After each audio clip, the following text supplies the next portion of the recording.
संभाजी ब्रिगेडचे प्रदेशाध्यक्ष प्रवीण गायकवाड यांच्यावर रविवारी दुपारी सोलापूर जिल्ह्यातील अक्कलकोट येथे हल्ला करण्यात आला।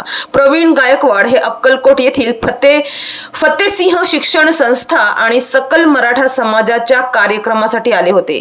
तर गायकवाड यांच्यावर झालेल्या या हल्ल्याचा डहाणू विधानसभा मतदारसंघाचे मार्क्सवादी कम्युनिस्ट पक्षाचे आमदार विनोद निकोले यांनी जाहीर निषेध केलाय। एक पुरोगामी विचारांचा पाईक संविधानावर विश्वास असणारा भारतीय नागरिक म्हणून या हल्ल्याचा जाहीर निषेध करतो असं निकोले यांनी सांगितले। सध्याच्या सुरू असलेल्या पावसाळी अधिवेशनादरम्यान निकोले यांनी हा जाहीर निषेध केलाय। प्रवीण दादा गायकवाड यांच्यावर झालेल्या भ्याड हल्ल्याच्या निषेधार्थ विधिमंडळाच्या पावसाळी अधिवेशनाच्या तिसऱ्या आठवड्याच्या पहिल्या दिवशी विधान भवनाच्या पायऱ्यांवर मार्क्सवादी कम्युनिस्ट पक्ष व महाविकास आघाडीच्या वतीनं हा जाहीर निषेध व्यक्त करण्यात आला।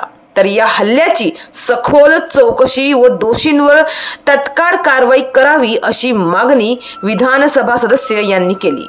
तसेच या दरम्यान निकोले यांनी सांगितलं की या देशात आणि महाराष्ट्रात हुकुमशाही अस्तित्वात असल्याचं पदोपदी जाणवत आहे। शेतकरी, कामगार, कष्टकरी, गोरगरीब, वंचित, उपेक्षितांवर सरकारकडून दररोज अन्याय तर होतच आहे, परंतु विचारांना मारण्याचं जे काम देशात सध्या जोरात सुरू आहे ते मात्र प्रचंड अस्वस्थ करणारं आहे।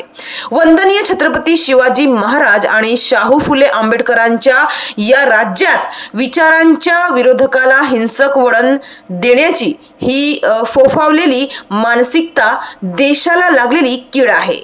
दाभोळकर, पानसरे, गौरी लंकेश, कलबुर्गी यांच्यासारखी माणसं संपून आज तगायत कधीच विचार संपला नाही आणि भविष्यातही संपणार नाही, परंतु या कृत्याचा निषेध नोंदवणं हे देखील महत्त्वाचंच आहे असं स्पष्ट मत निकोले यांनी यावेळी मांडले आहे। तर यावेळी आमदार विनोद निकोले, राष्ट्रवादी काँग्रेस पक्षाचे शरद पवार गटाचे आमदार जितेंद्र आव्हाड, आमदार रोहित दादा पवार, आमदार नारायण आबा पाटील, काँग्रेस आमदार अमीन पटेल आदी विधानसभा सदस्य यावेळी उपस्थित होते। तर या प्रकरणी आता समोर आलेल्या माहितीनुसार म्हणजे आताची जी अपडेट भेटत आहे या प्रकरणी शिवप्रतिष्ठानांच्या 7 कार्यकर्त्यांविरोधात गुन्हा दाखल करण्यात आला आहे। संभाजी ब्रिगेडचे माजी प्रदेशाध्यक्ष प्रवीण गायकवाड यांच्यावर अक्कलकोट येथे शाई फेक करून हल्ला करण्यात आला होता।